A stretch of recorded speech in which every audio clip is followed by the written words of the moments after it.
is Wednesday, the 6th of August. A very good morning to you and welcome to today's edition of Kusile Breakfast Show. My name is Esatini. Thank you for choosing to start your day with me. This morning I noticed that the 5 a.m. gang is back on the road, burning fat and building muscle. So I must say it's quite encouraging to see people prioritizing their health. Briefly, today's morning marks 80 years since the United States dropped an atomic bomb on the city of Hiroshima, Japan.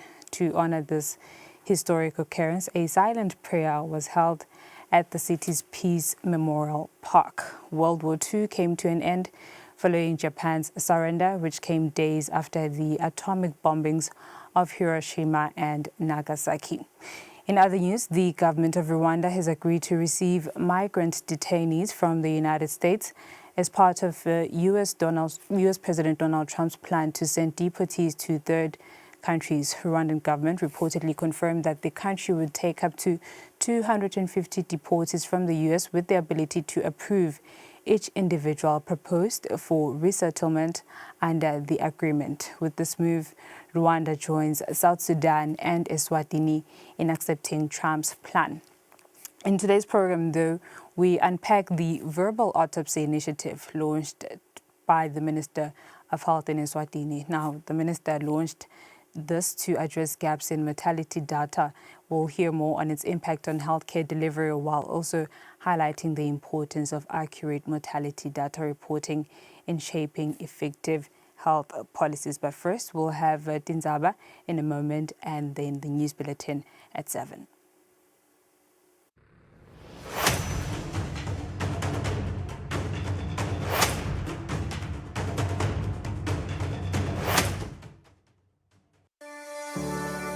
Eswatini TV has signed a code of conduct that is enforced by the Eswatini Communications Commission. We are committed to reporting news that is accurate, comment that is fair, and programming that does not amount to hate speech or the description of gratuitous violence or explicit sex. For any complaints of our programming, please contact us on 2411-9600 or email info@eswatinitv.co.za. You can also contact the Eswatini Communications Commission on 2406-7000 or write a letter to ECCOM on PO Box 7811 Mbabane. Email address is info@ecom.org.sz.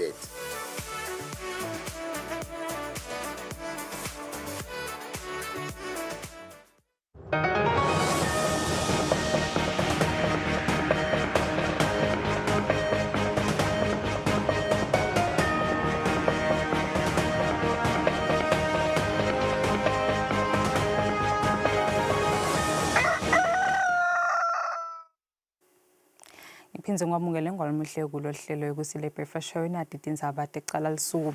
Silo semhlaba sithe emavela semkhathini kwalamanye akhungethwe inkinga letiningi letikhinyabeta tekuthengiselana tebhizinisi nekuthutha imikhiqizo netimali. Ingonyama beyiphefumula emhlanganweni wesithathu wakamhlaba wemavela semkhathini kwalamanye lasathuthuka lobanjele edolobheni le-Awaza Evan le-Turkmenistan.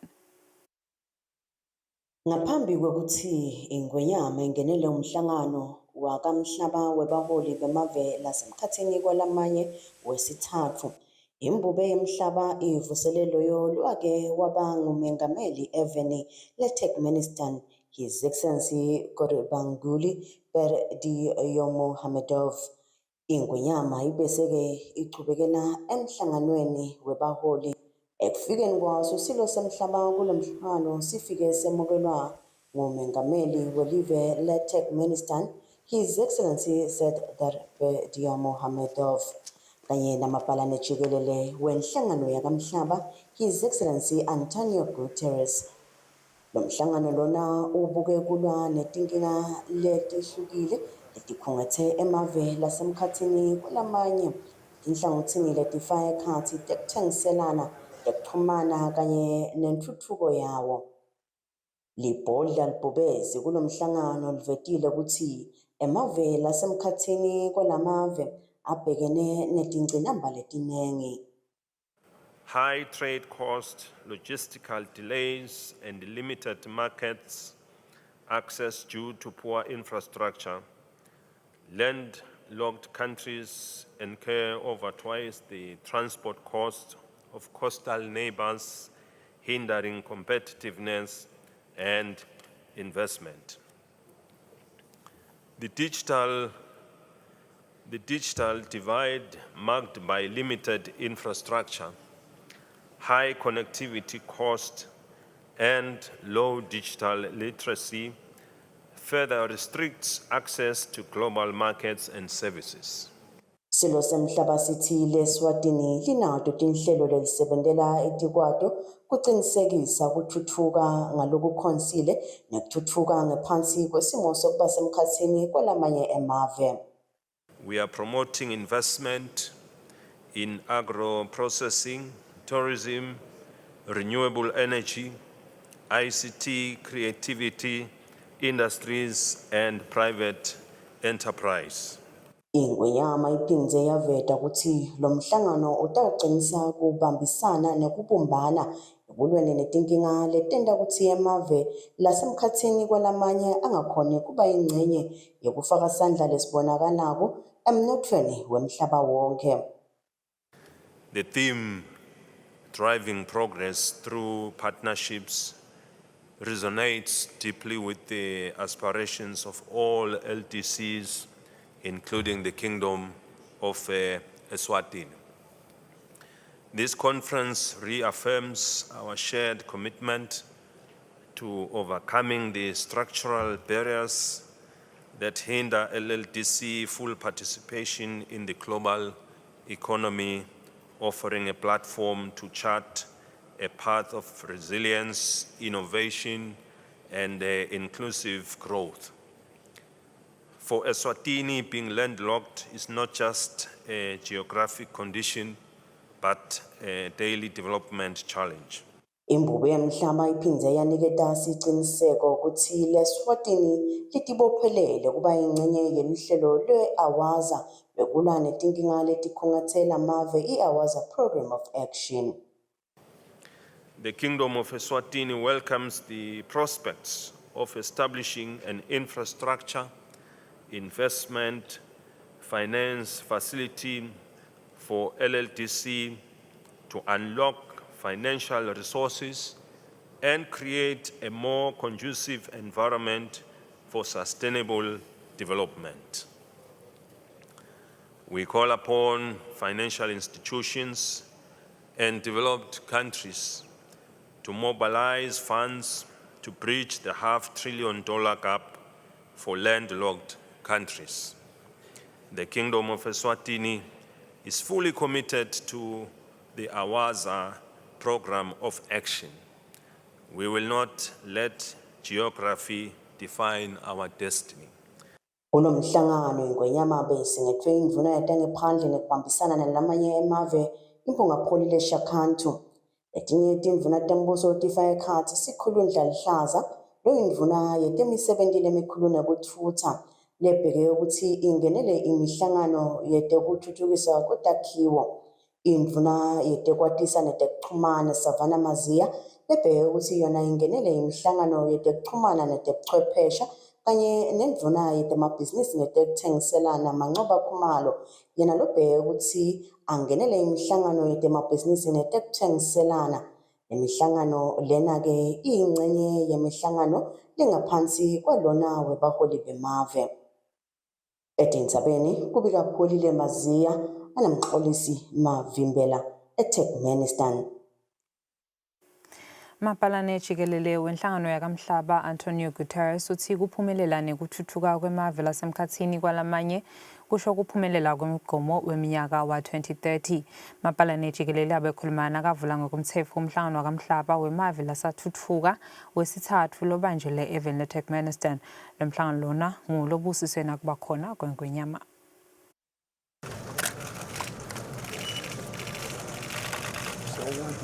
Lo mhlangano ubanjwa kwesithathu kulokubanjelwa lapha eveni leTurkmenistan e-Awaza.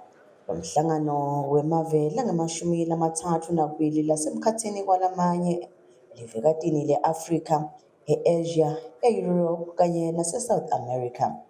Lamave ngulahlangana nebulukhuni bematfuba ekuthuthuka nekulingana nalamanye kulokuningi. Umhlangano ugcugcutele waphindze futhi wahlanganisa kusekelwa tinhlangothi temhlaba letehlukene kute luhlelo lwemgomo wase-Awaza, i-Awaza Program of Action, lukhone kusebenteka. Mabhalane jikelele wenhlangano yakamhlaba His Excellency Antonio Guterres avula lo mhlangano ngekomthetho uthe impumelelo yemave lasemkhathini kwalamave lasathuthuka imchwa kakhulu ekuphumeleleni kwemgomo wa 2030. But this conference is not about obstacles. It is about solutions. It is about launching a new decade of ambition through the Awaza Program of Action and its deliverables, and fully unlocking the development potential of landlocked developing countries. The United Nations is proud to stand with you in this effort. Allow me to outline 4 essential priorities for collective action in the decade ahead.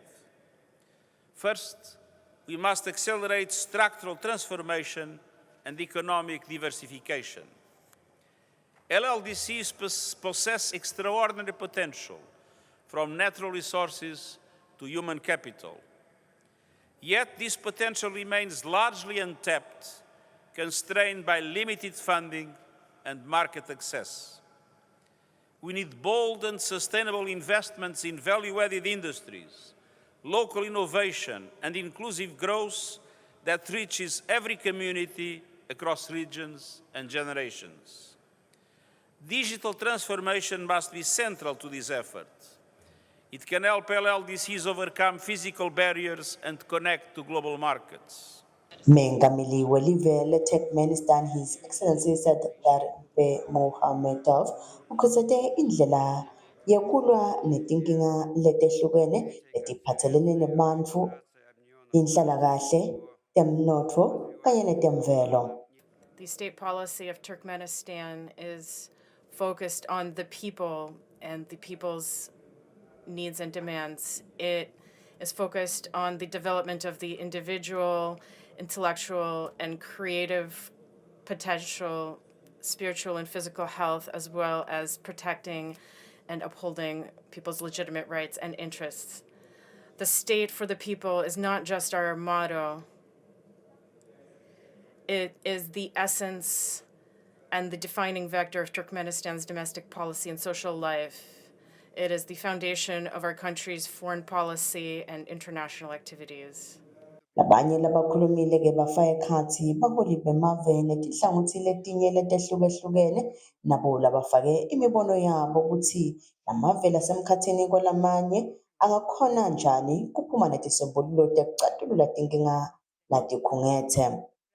Etindzabeni kubika Pholile Maziya anamxolisi Mavimbela eTurkmenistan. Silo semhlaba sesihlangene namengameli welive le-Turkmenistan lapho khona ingwenyama ibe netingxoxo kanye naye mengameli tekucinisa buhlobo emkhathini kwalamave lamabili. Lo mhlangano lona wendeke ekubeni kusayinwe sivumelwano sekwakha nekusungula buhlobo emkhathini kwalamave lamabili. Ngakulokunye silo semhlaba sivuselene namengameli welive le-Turkmenistan His Excellency Sardar Mohamedov baba nemhlangano. Ingwenyama namengameli babe netingxoxo tekubuketa ukuthi lobuhlobo lesebakhiwe emkhathini kwalamave lamabili ungandlondlobaliswa kanjani kuya embili. Live leSwatini litimisele kubambisana nalelive ukuthi lobuhlobo bube impumelelo buphindze futhi bube nemthelela lomuhle nokushiyana lugwayi etinhlangothini letehlukene lokutawuzuza abantu balamave lamabili. Live leSwatini ke nele-Turkmenistan sekasayine sivumelwano sekucala kundlondlobalisa buhlobo emkhathini kwawo. Lesivumelwano sisayinwe indvuna yetangaphandle nekubambisana nalamanye emave impungapholi Shakhantu nendvuna yetangaphandle eveni le-Turkmenistan His Excellency Rashid Mersedov.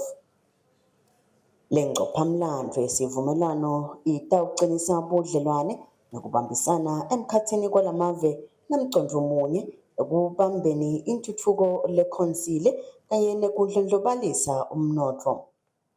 Live le-Turkmenistan linabo-ke buhlobone livekati le-Afrika ikakhulukazi etinhlangothini tekugcina kuthula netekuphepha.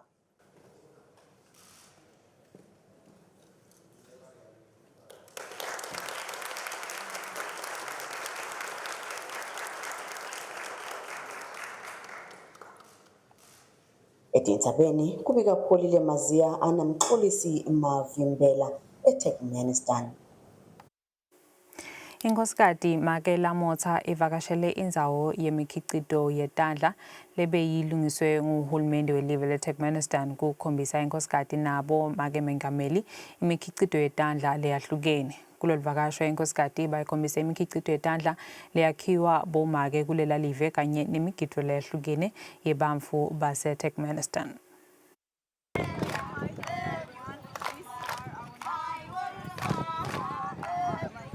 Ekufikeni kwayo inkosikazi Makela Motha eRowaj ifike yemukelwa lihhovisi lamasipala walendzawo.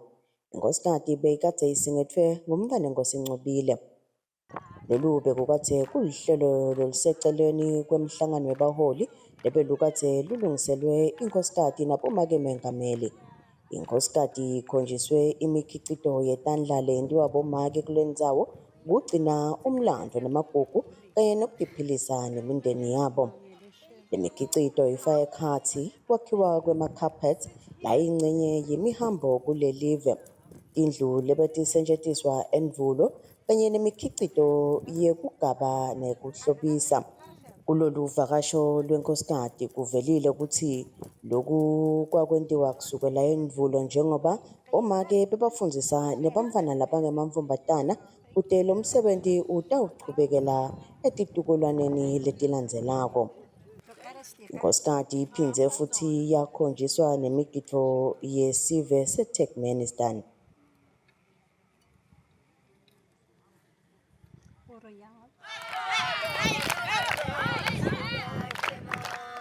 Ulelive lokunye lokubonakele kutsi kufana neleswatini lelive leli liwahambisa embili emasiko, imihambo nemagugu kanye nemlandvo.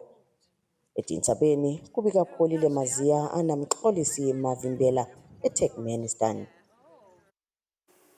Ingonyama seyibusise ukuthi liholidi lemkhosi wemhlanga walonyaka libe ngemsombuluko mhla tisiphohlongo enyonini. Simemetelo semkhosi wemhlanga sikhishwe indvuna yembali bonge wehlatshwako esigodlweni elutsitsini ngekutfunywa ngemakhosi.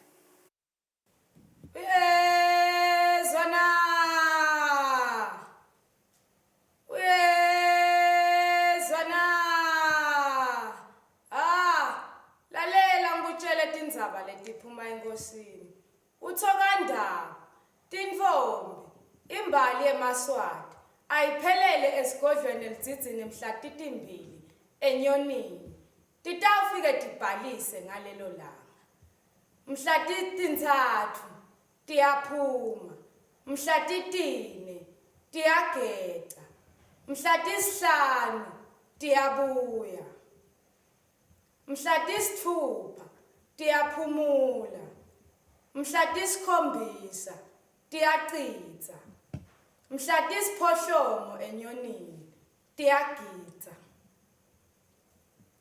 Imiyalo etikhulwini nguleso naleso sikhulu kubheke kokuthi sikhiphe emajaha lamane nabomake lababili kude kokuthi nakukhona longaphilwa lomunye webamfana lawo lamabili emajaha akhone kubikela labafanele nekuthi lo mfana noma sekafakwe esibhedlela bakhone kubikela abatali emakhaya.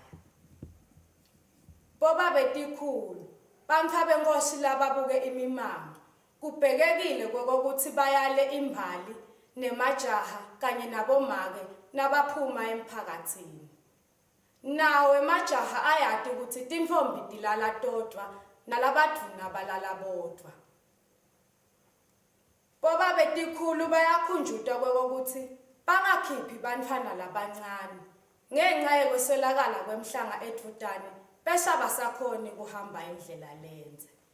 Siyimbali yemaswati sichakazile sitakunqoba kuhlukubetela. Usho njalo ke Mswati lo mnyama kulabalithuli lodungandaba sembelebeleni makhephula ngejozi igazi liyaphalala.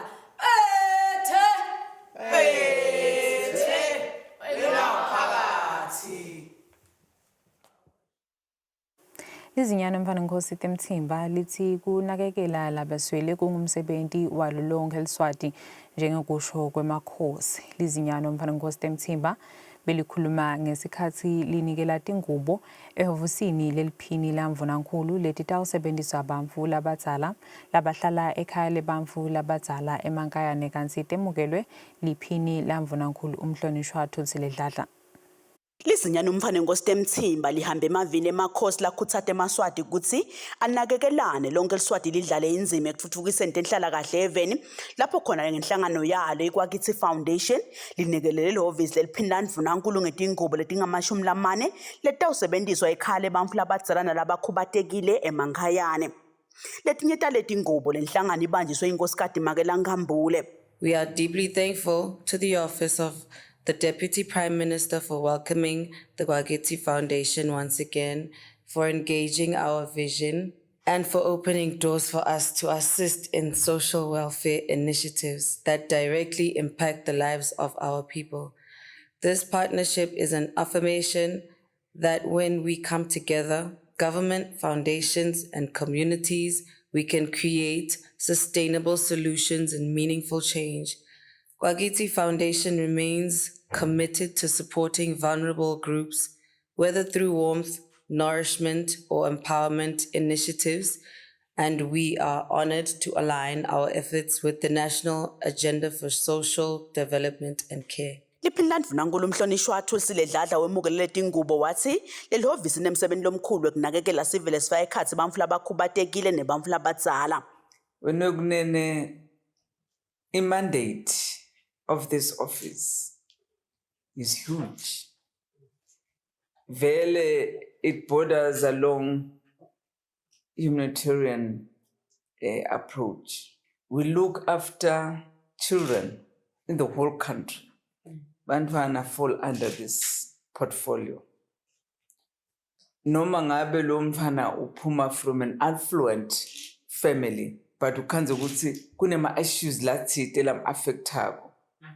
Ngaba i-abuse, at times ukhanze ukuthi batala babone ngaliso linye lo mfana somehow so ba disadvantaged. Ngiko nje sine hotline at 116. Lapho sithola khona ama calls from all over the country. Labanye bantwana ba neglectwa, ba abandonishwa and so on and so forth. So ngumsebenzi wethu lo. Siphinze wena kunene sibuke laba disabled. Lenhlangano elizinyane ngaphansi kwesicubulo sayo sekusebenta kuhle kwethu yenda leminye imisebenzi lefaka ekhatsi kuphekela abantwana bendlunkulu emadladleni nasetikoleni nekwesekela abantwana labanemakhono etinhlangothini letahlukene temidlalo nekunakekela bona bantfu labadzala. Lobikako nguSamkelisiwe Khoza eMbabane. Indvuna yelitiko letempilo umhlonishwa Mduduzi Mathebula uthi kumunyisa umfana kumcoka ekukhuliseni ingqondo yemfana kungakumcoka ukuthi nebaqashi banikede bomake labanetinswane esikhathi sekumunyisa. Indvuna beyikhuluma ngesikhathi sokumisa liviki lakamhlaba lelikhutsata kumunyisa. Mhlabuhlangene ngaphansi kwenhlangano yakamhlaba yetempilo njalo sukela mhla lulunye enyangeni yengci kude kube sikhombisa emave emhlaba bamba liviki lekukhutsata kumunyisa i-Breastfeeding Week. Indvuna yetiko letempilo umhlonishwa Mduduzi Mathebula usukumisele liviki wakhutsata abaqashi ukuthi banikede bomake labamunyisako sikhathi sekumunyisa. Kumcoka-ke kumunyisa kwebantwana kusukela badalwa umntwana kuze kuphele emalanga langu-1000 solo amunya. Siyakukhutsata-ke kumunyisa ngoba kukhulisa umntwana ngendlela lefanele kufaka ekhatsini ukukhula kwengqondo. Kumcoka-ke ngoba kuphindze kuvukele netifo letingavela letifana nato tifo letingathathelwana. Siyakhutsata-ke kubo bonke bomake ukuthi babamunyise bantwana ngendlela lefanele. Nemindeni siyayikhutsata ukuthi ingasupport abomake iphindze bagcugcutele kokuthi bamunyise. Kanjalo nama-community siyacela kokuthi si-encourage-ane noma sikhuthadane kokuthi bantwana bamunyiswe. Kubaqashi siyacela kokuthi bomake labamunyisako banikwe isikhathi sekumunyiswa netitfolakala kwetindzawo letifanele kokuthi bangamunyisa. Lapho khona baqashi bangakhona kunika isikhathi bomake ukuthi bayomunyisa, siyacela ukuthi bende njalo. Umphathi wenkampani yahulumende lebuka kuthengwa kwempahla yahulumende Vusumutu Wendvodza Mathebula uthi nembala kumcoka ukuthi tinkampani tinikete tisebenzisa isikhathi sekumunyisa. We have a maternity leave of 4 months that we give to breastfeeding mothers, but also even after the 4 months, we try and make it very flexible for them to work. Now we need to find out how best, if they're working in those far-flung areas, how best we can, for those months, we can make sure that it becomes easier for them. Kusho kwelitiko letempilo lizinga lekumunyisa lehlile lesuka ku-63.8% ngeminyaka wa-2014 sele ku-53%. Lobikako nguSamkalisiwe Khoza eMbabane. Bavele enkantolo embikwamanje isifiso vilakati basolwa labane lababhomba ema-ATM. Liphoyisa lebeliphenya licala lekuchumiswa kwemishina yemali ema-ATM selifakaze enkantolo ngokuthi basolwa labane lababosicelo msibi Muzwandile Likhele, Given Mavuso kanye na Lindani Zitha babanjwa kanjani.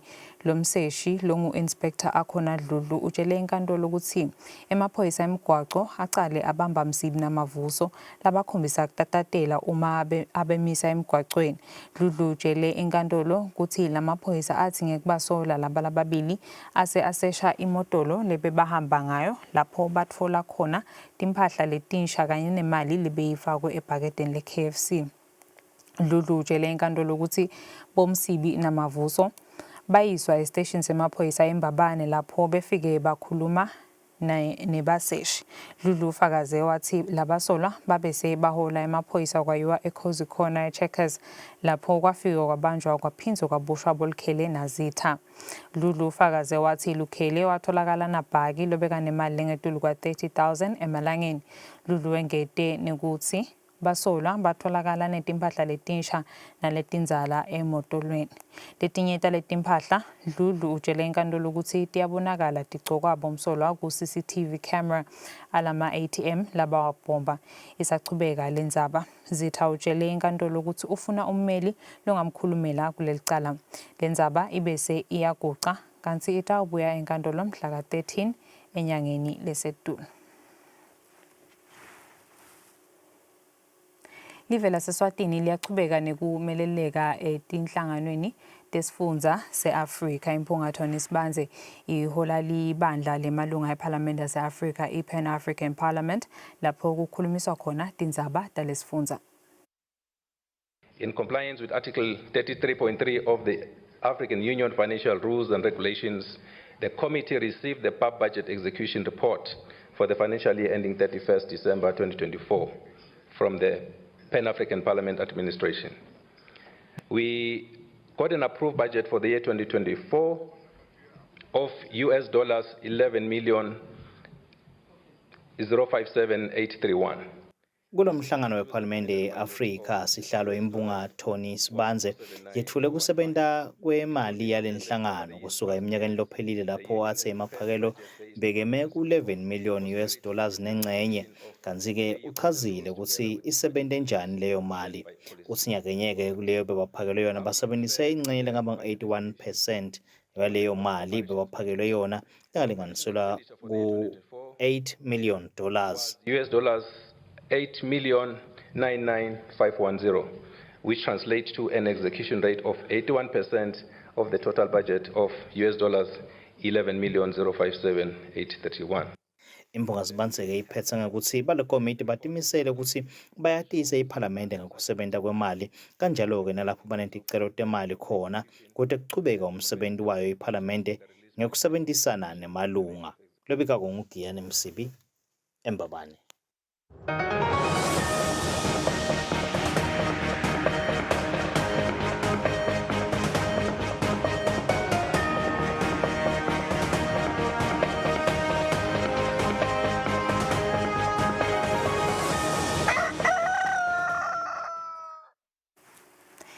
Temidlalo uhambe embili Hayden Griffins kanye nalabathathu lebekadlala nabo emdlalweni welikaluva losekelwe libhange le-FNB Eswatini lapho khona athole amaphuzu langu-93 lemqhudelwano uwendlulela umqhudelwano lomkhulu we-FNB Golf Challenge lotocala ngalesine.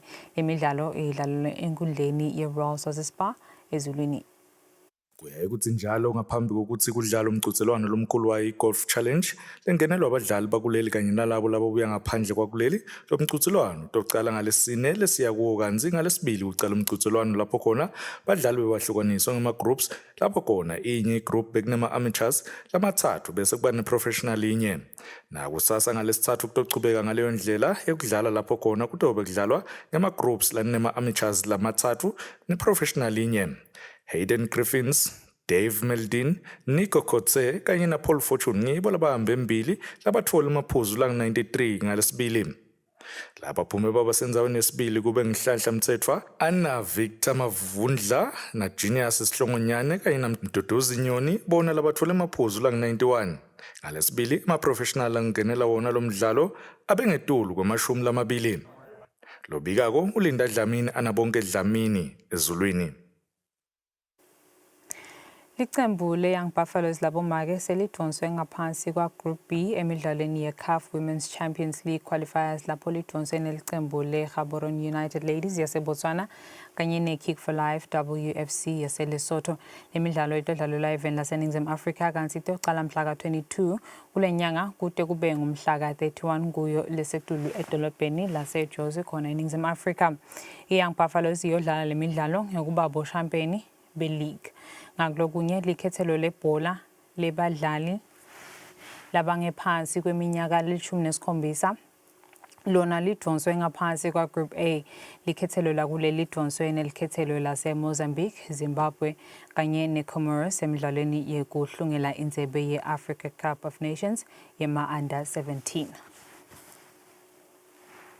Walumuhle lihlelo liyachubeka nasibuya ekhefini sitawuxoxisana nalokhulumela litiko letempilo Sindiso Thabetse.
Eswatini TV has signed a code of conduct that is enforced by the Eswatini Communications Commission.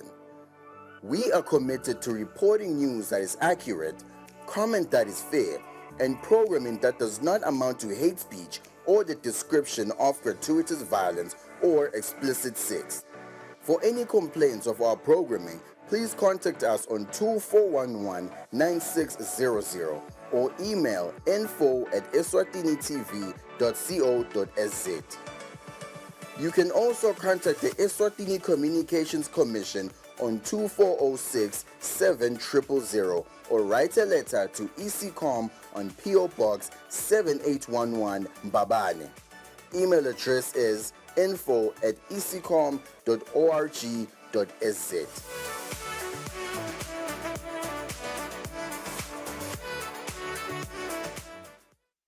Kude lesinye isikhathi ngaphandle kwalesi aba research bafunze. Being risky means ukuthi nalokuwa kwayo kulula. Nathi kufuna senze ukukhicita lokusembili.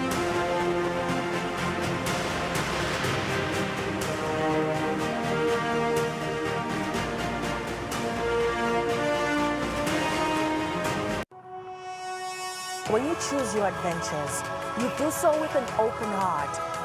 and a desire for the unexpected. You embark on journeys to discover new worlds, full of wonder. You choose a path to awaken your senses, a world to make you look up and realize just how inspiring this life can be. Arrive and awaken your heart.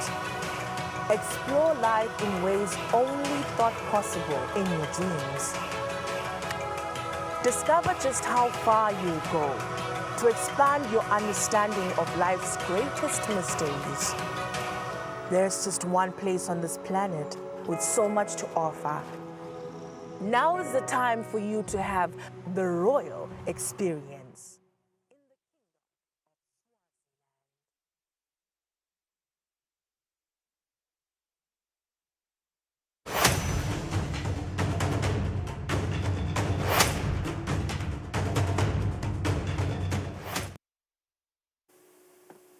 Welcome back to the program. Now, recently, the Ministry of Health revealed that 47% of all registered deaths in Eswatini back in 2023 occurred in community settings, often without medical certification of the cause of death. Hence the need for the verbal autopsy initiative for enhanced mortality data collection and reporting. We'll hear more on this from the Ministry of Health's Communications Officer, Sindiso Tabetse, who joins us now in the studio. A very good morning to you, Mr. Tabetse, and thank you so much for your time this morning. Can you elaborate on the primary purpose of the verbal autopsy initiative? How does it differ from the conventional methods of death certification that we know? Thank you, and good morning to the viewers. Good morning to you as well. Now, this is a wonderful opportunity to discuss verbal autopsy project. Now, this initiative differs from your normal way of diagnosing the cause of death. Now, when somebody dies in a facility or goes or is taken to a health facility, the doctors are going to use ICD-11 to determine the cause of death.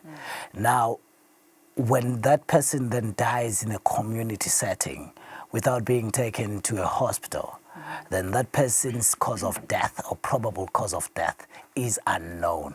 Therefore, when the person is registered as a late person with the Ministry of Home Affairs, the certification there says cause of death is unknown, and that creates a problem altogether. So that is the gap that we seek to bridge here. Now, as I read, we have the stats that say 47% of registered deaths occurred outside health facilities. What does this tell us about access to health services and the state of community level health care in the country? Well, it is an indicator of sorts when it comes to access to health services. But we are not going to know that until we conduct this project. That is the reason for conducting this project. We need to know what is the need out there in these communities, and why are people really not taken to facilities? And if the person was taken to a facility, what then was the challenge there? So we seek to get that information through this project. So how will the autopsy address health disparities in access to care, especially in underserved communities? You know, sometimes health facilities are at a distance away. I think this is now a call for expanded interventions in that regard. Okay, thank you for that. Having learned from various countries that have used verbal autopsy, countries like Mozambique, South Africa, Tanzania, and others in the SADC region, it has enhanced their interventions in terms of health. So in this instance, it will inform us. We'll have to get information that will inform us as to the change in disease patterns as well, so that key resources are allocated to that aspect of health service delivery. Because yes, probably a certain medication was effective 10 years ago, but now the disease pattern has changed and you're still procuring that certain medication. Now it says that you're not serving the need out there. So to determine that, we're going to do verbal autopsy, which will then assist us in getting probable cause of death. Because the data that is collected or to be collected will then be inputted into a system that will use an algorithm that will generate information to tell us the probable cause of death. From that, you look at the disease pattern, how is this changing, and what is it that the Ministry of Health can do and should do, especially in underserved communities and hard-to-reach areas. For instance, you'll find that people say, we are not going to facilities because they are far. So we need something that is closer to us. Maybe the closest facilities, ideally for us, is still far. So that will then inform action. Given the cultural sensitiveness around death, how will the ministry be engaging communities and families, at large in Eswatini to optimize support for this initiative? Thank you for that. In Eswatini, in the Kingdom of Eswatini, death is not something that is easy to talk about. It is not something that is even easy to comprehend, and it is for that reason that we have linked with the WHO. WHO has brought us this verbal autopsy. And since this initiative came to be in the 1970s, WHO adopted it, and it has been used in Southeast Asia, it has been used in other African countries, and even other Latin American countries. So we have learned by bringing in an expert through WHO to come and sensitize trainers. We call them TOTs, training of trainers. Now, those are people that will have also to train others and to ensure that when we go to the communities, we are sensible, we are empathetic, and we are ethical. It is important to be ethical. We have also linked with the Eswatini Human Health Research Board, which will then assist us in terms of shaping up how we're going to be conducting these interviews. This will ensure that we do not come off as insensitive. Now, somebody could ask, but it is already insensitive when you're coming to me and asking me how somebody died. That could partly be true, but it is important to note that this is not about just asking why a person died. This is a how a person died matter. The circumstances leading to a person's death could be linked to more than just one issue. And all those circumstances lead to the cause, the probable cause. So we're working with our healthcare workers. We're going to be working with community-based healthcare workers. Those are the people that we ideally call Bakuputeli. Now, those are the people that are closest to the communities. And those are the people that know community issues. And they understand how to go about dealing with sensitive matters in the community. We've also linked with the Ministry of Tinkundla, which is assisting us in that aspect. So we are treating it as a sensitive matter. And the trainings that have been done, that are going to be done and are still going on, are going to assist us in that matter. And it is voluntary. That's the best part about it. This exercise is voluntary. So we have identified the certain homes that we're going to do the pilot project, because for now it is a pilot project. It will take a year, right? Yes, Okay. yes. So we're going to be piloting it in Chisolweni and or region. Having identified the homes that came to the Ministry of Home Affairs to say there's a person who's dead here, and that will assist us in terms of where to go. But they're not forced. Okay. So if a family feels this is just too fresh or maybe it's touching on existing wounds that are still healing, then we do not engage. But we are hoping that people will help us to engage in this, because it also is a way to get closure. Sometimes you don't know why a person is dead, and you're out there wondering and you're pointing fingers or you're just lost, you know. And then we come in and we discuss this, and at the end of the day, you are probably going to realize what was the cause of death, and you're going to have to find closure in that as well. Okay. Now, you say you're going to be working with the community health officials as well, yes, and individuals. It is voluntary. But now, what if my if I can put it that way, lives, a bit of a distance from me or the family, and then we experience something unfortunate? How will you ensure that the information that you have from me or the witness that has had to see a relative die firsthand, it is verified, to avoid issues of misreporting? Thank you. The first element of this is that you trust the person to be truthful. To come clean with key information that will assist us and assist them understand the issues surrounding the cause of death. Now, the other thing is that this tool that will be used to conduct the interviews is a tool that is comprehensive in terms of trying to obtain as much information as possible, so that then the system can use the algorithm to interpret that data and then come up with a probable cause of death.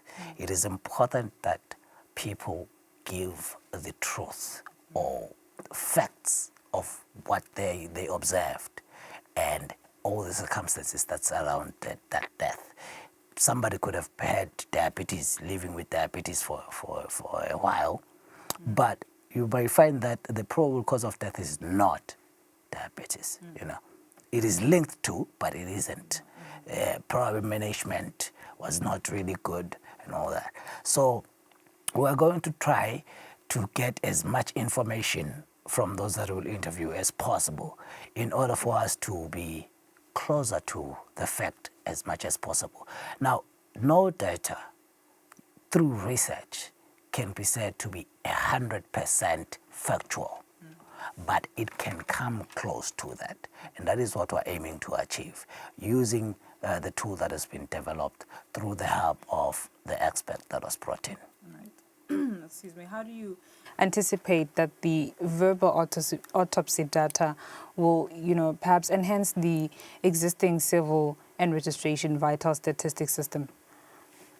We certainly hope, and we are certainly working to do that. Now, civil registration is the reason we are embarking on this project. People, when a person is born, you have to be registered in the country. When a person dies, that person has to be registered in the country. So we're trying to strike a balance between the two, which is why the Ministry of Economic Planning is involved through the statistics, because that is where we get to have data of people in the country. And then the Ministry of Home Affairs is also involved, because that is where CVRS matters are done. So we're looking to strike a balance there to get information that will also allow us to determine, we've had issues of ghost employees, somebody is employed but is not employed, is not there. We also have people of ghosts, for lack of a better term, a person is dead but not dead, Imagine we come to you and we're asking about certain person who died, and this person is alive. So who said this person is dead? We're looking at doing this. That information will enhance us to determine exactly if people are late or alive, and it will also enhance in terms of the numbers, and the age group, the demographics of those people that are dead in the country or have died in communities without having been taken to facilities for certification of death. Right. The other issues in the health ministry of which I'd like to get more time and get into and discuss. But also I read up that when making his address, the minister, or rather the representative of the minister, mentioned that the verbal autopsy will, and I quote, help in ensuring essential medicines and strengthening referral systems.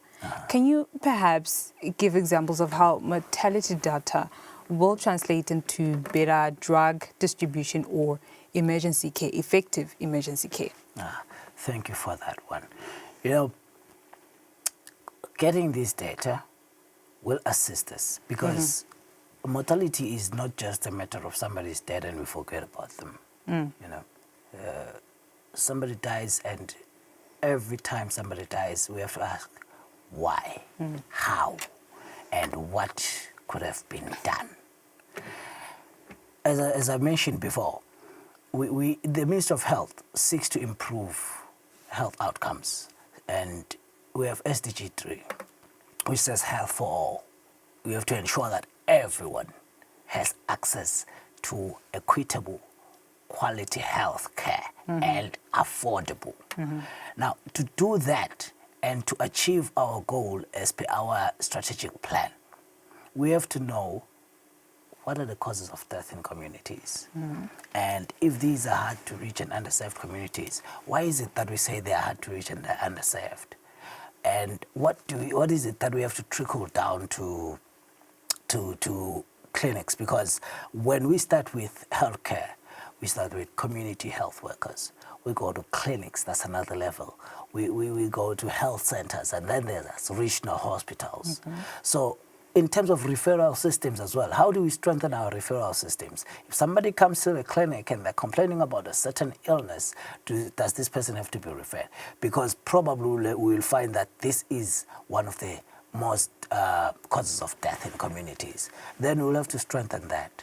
And we get to learn the disease patterns, the shift in disease patterns. What is it that are infectious and non-communicable diseases that are prevalent now? So that we plan for them. We're going to plan for now, we're going to plan for tomorrow. So we're planning for the current, the present, and the future through the use of data. If you need to understand something, for you to understand something, you have to find information about it.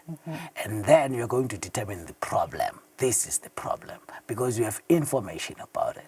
Once you determine the problem, you're going to look at what is it that should have been done, and what is it that needs to be done in order to solve this problem. So we cannot solve problems of tomorrow without knowing the issues of today and the past. So we have to go back to plan for today and to also plan for tomorrow. So it will inform also the types of drugs that we buy, for instance. What do we procure now? And what do we need to start procuring? What is it that we offer now in facilities? And where do we need to strengthen in terms of the offering in our healthcare facilities? Yes. Briefly, in 30 seconds, you know, the critics might argue that the verbal autopsy is rather a reactive measure. Why not invest in more preventive healthcare access to reduce community deaths? You know, pessimism is something that people have, but we are people that look at optimism. You know, in healthcare, you have to be optimistic. You know. Yes, it is true, people might ask that, but for us to get to know exactly what we need to do, we need to know what we have not done well, and what people feel we should be doing well. Yeah. So we need to understand that, and that is the reason we're taking up this. This is not about why did you die. No, this is about how did a person die. And we do that, we understand that, and we're going to do better, and much, much better as a country in terms of healthcare. Of course, hopefully we'll be seeing more improvement in the health sector very soon. Thank you very much for your time, Sindiso. And that was the Ministry of Health Communications Officer, Sindiso Tabete, filling us in on the recently launched verbal autopsy project. For now, we'll catch a break. When we come back, a traffic update.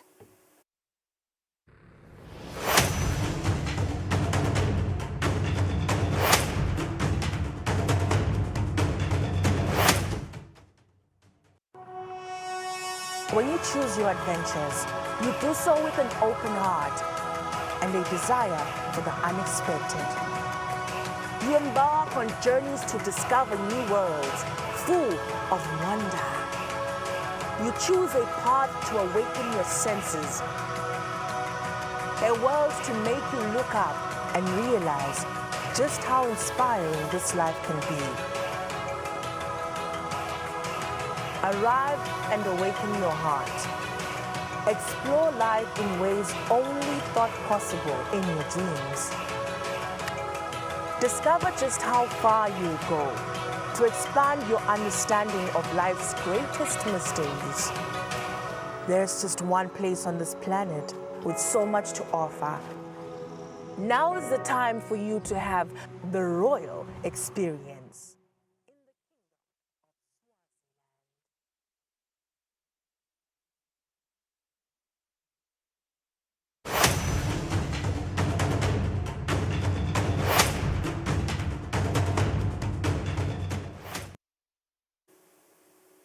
Welcome back to the show. In our traffic update, we have Sergeant Nosy Paul Masego, just to give us fill us in on how our roads are looking this morning. A very good morning to you, Ngamane. How safe is it to drive in the Kingdom of Eswatini this morning?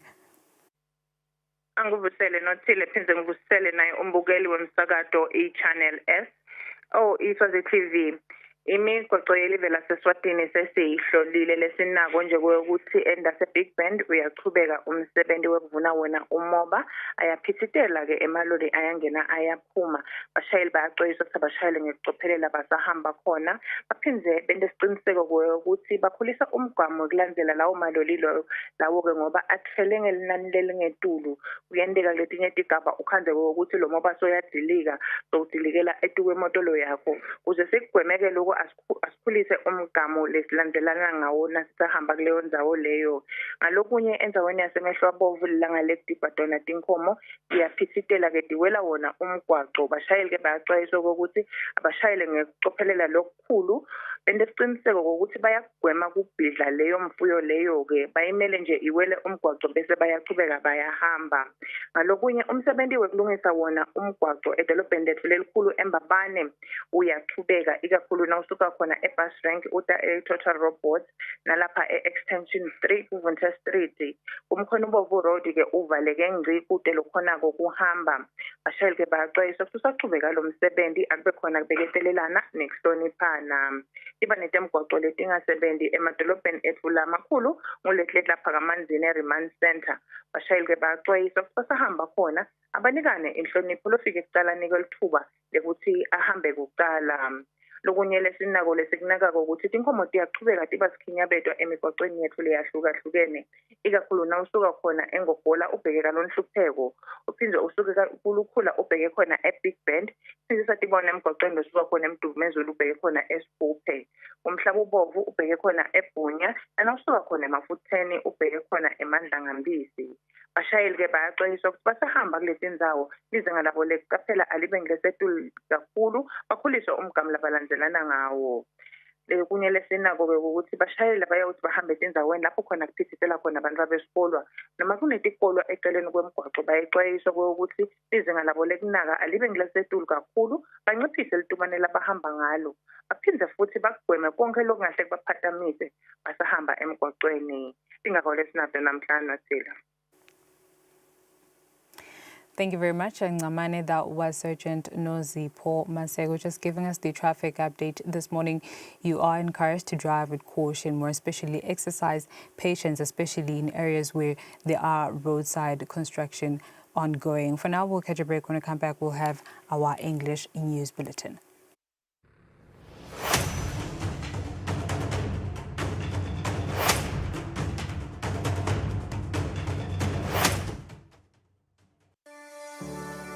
Eswatini TV has signed a code of conduct that is enforced by the Eswatini Communications Commission. We are committed to reporting news that is accurate, comment that is fair, and programming that does not amount to hate speech or the description of gratuitous violence or explicit sex. For any complaints of our programming, please contact us on 2411-9600 or email info@eswatinitv.co.sz. You can also contact the Eswatini Communications Commission on 2406 7000 or write a letter to ECCOM on PO Box 7811 Mbabane. Email address is info@ecom.org.sz.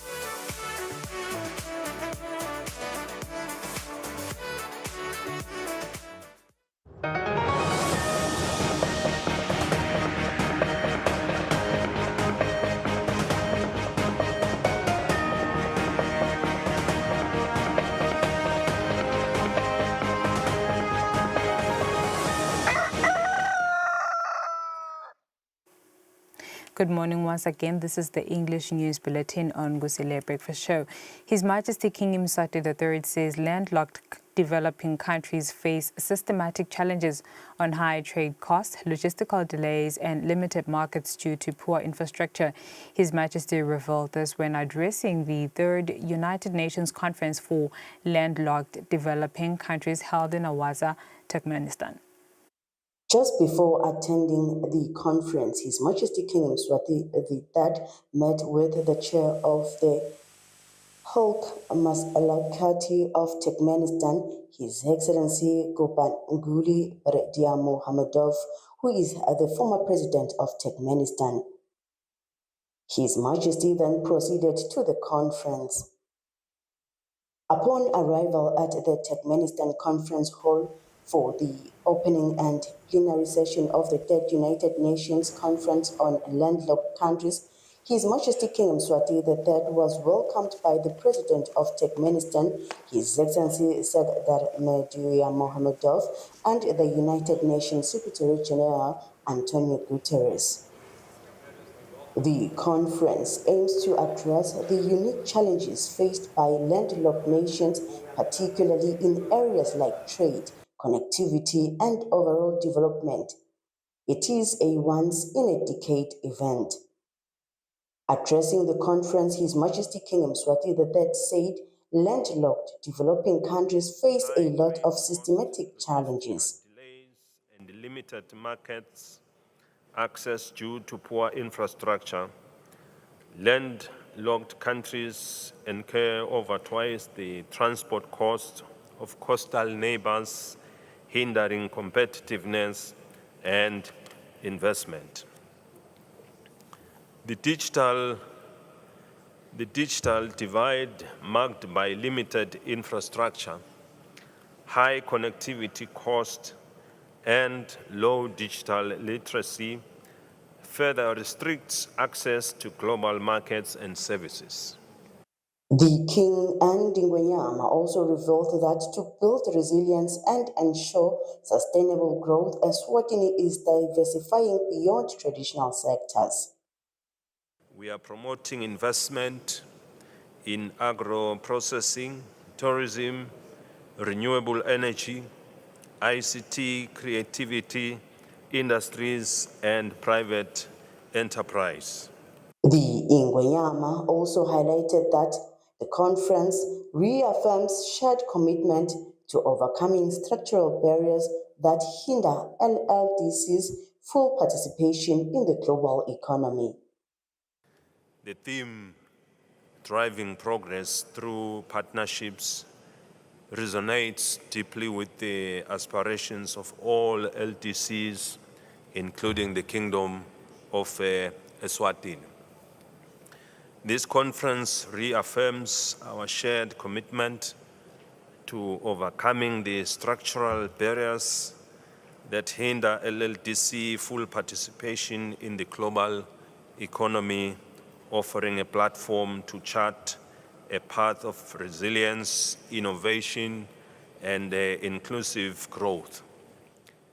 For Eswatini, being landlocked is not just a geographic condition, but a daily development challenge. His Majesty also assured that the Kingdom of Eswatini is fully committed to the Awaza program of action.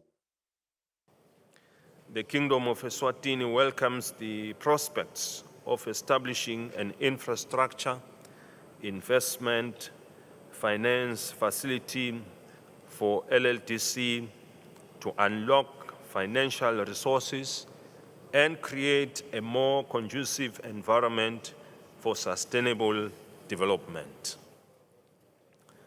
We call upon financial institutions and developed countries to mobilize funds to bridge the $500 billion gap for landlocked countries. The Kingdom of Eswatini is fully committed to the AWAZA program of action. We will not let geography define our destiny. Also present at the conference was the Minister of Foreign Affairs and International Cooperation, Senator Kusile Shakantu, the Minister of Commerce and Trade Industry, Senator Mangoba Khumalo, who is expected to attend side meetings on business and investment. Minister of Information, Communication and Technology, Senator Savannah Mazia, to attend forums on technology and communication, while Minister of Public Works and Transport, Chief Ndlalu Hlaza, will attend forums on infrastructure development and minerals. These side meetings are part of the main conference for the heads of states. On the news, I'm Kolile Mazia with Mkolisi Mavimbela in Turkmenistan. The Secretary General of the United Nations, His Excellency Antonio Guterres, says the success of landlocked developing countries is essential to the success of the 2030 Agenda. The Secretary General was speaking during the official opening of the United Nations Third Conference for Landlocked Developing Countries held in Turkmenistan. This is the summit that was also attended by His Majesty King Eswatini III.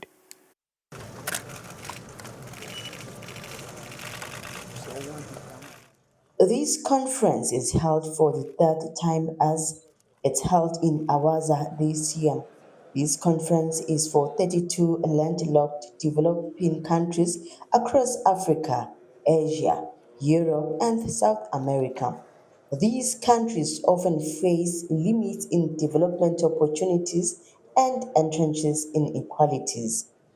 Leaders, partners, and stakeholders from around the globe, including His Majesty King Eswatini III, came together in Awaza to reaffirm their solidarity with the landlocked countries and to chart a new course for transformative change. The conference has mobilized international support and partnerships for the full implementation of the Awaza program of action. United Nations Secretary General Antonio Guterres, during the official opening of the conference, said the success of landlocked developing countries is essential to the success of the 2030 Agenda. This conference is not about obstacles, it is about solutions. It is about launching a new decade of ambition through the AWAZA program of action and its deliverables, and fully unlocking the development potential of landlocked developing countries. The United Nations is proud to stand with you in this effort.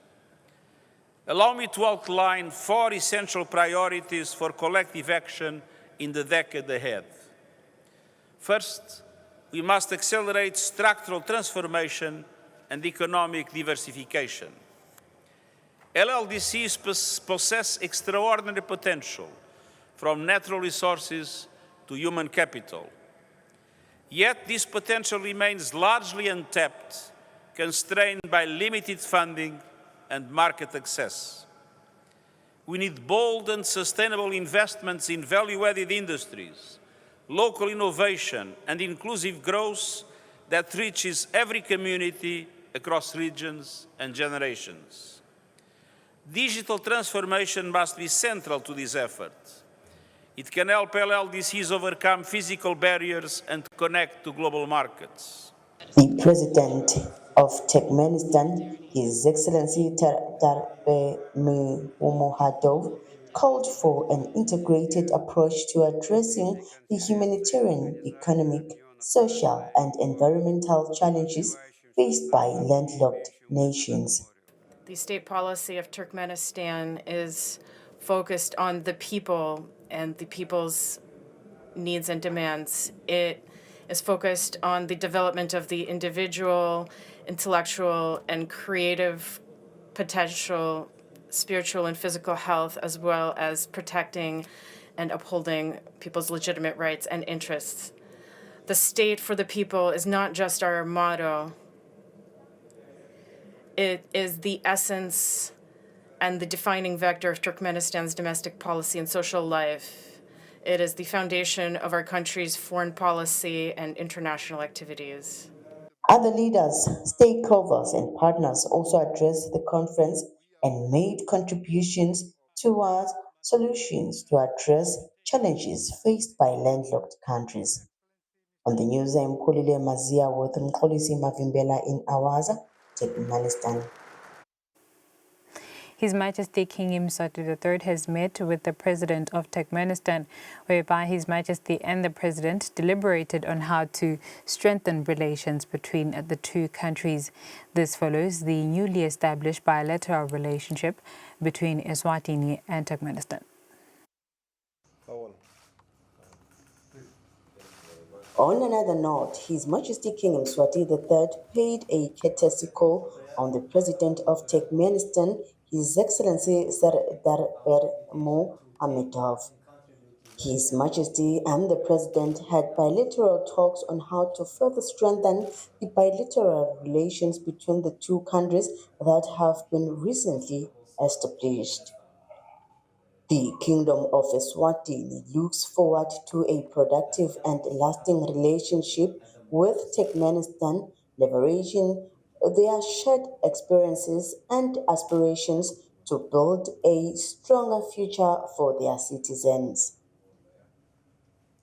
On another note, the Kingdom of Eswatini and Turkmenistan have officially signed a protocol to formally establish diplomatic relations.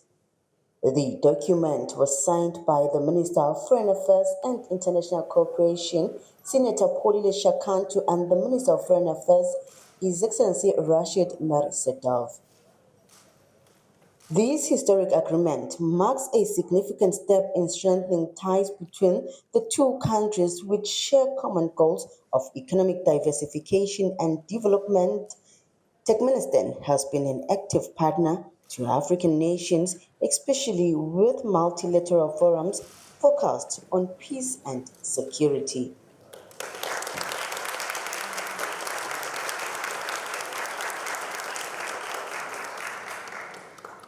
On the news, I'm Polile Mazia with Mxolisi Mavimbela in Turkmenistan. Inkosikati Mage Lamota has toured Rowak, a cultural center prepared by the Turkmenistan government for the First Ladies. Inkosikati was treated to national dances and also shown handcraft products which were on display.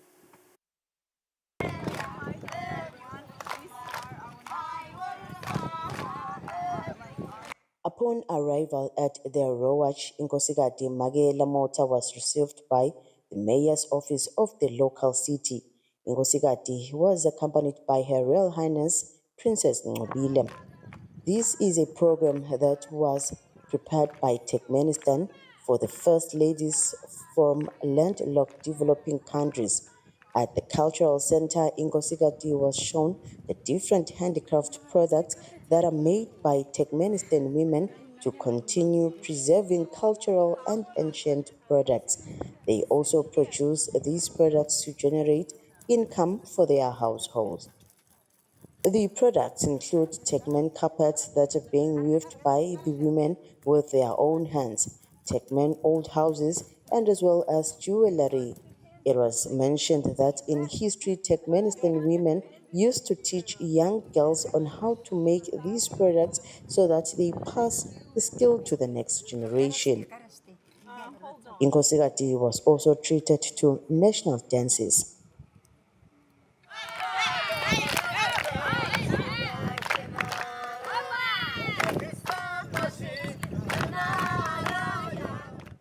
Turkmenistan, just like Eswatini, values traditions, culture, and as well as their heritage.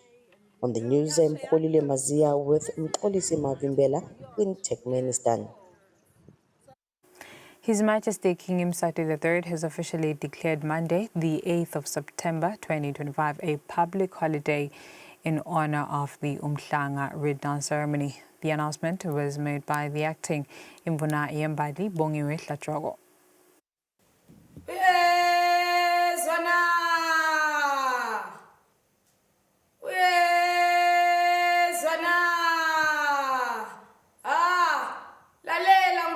Tindzaba letiphuma enkosini uthokandaba tinfombi imbali yemaswati ayiphelele esigodlweni elidzidzini mhla titimbili enyonini titawufike tibhalise ngalelo langa mhla tintsatfu tiyaphuma mhla titine tiyageca mhla tisihlanu tiyabuya mhla tisitfupha tiyaphumula mhla tisikhombisa tiyacitsa mhla tisiphohlongo enyonini tiyagidza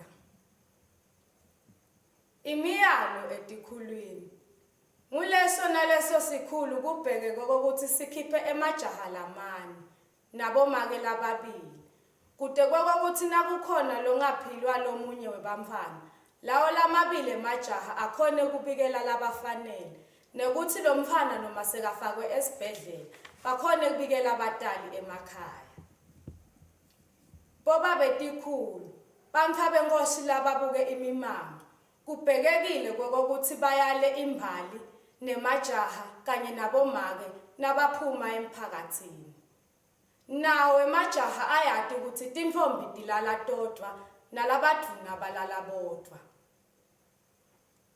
boba betikhulu bayakhunjutwa kokuthi bangakhiphi bantfwana labancane ngenxa yekweswelakala kwemhlanga edvutane bese abasakhoni kuhamba indlela lenze siyimbali yemaswati siqhakazile sitakunqoba kuhlukubeteka usho njalo ke Mswati lomnyama kulabalithuli lodungandaba sembelebeleni makhephula ngejozi igazi liyaphalala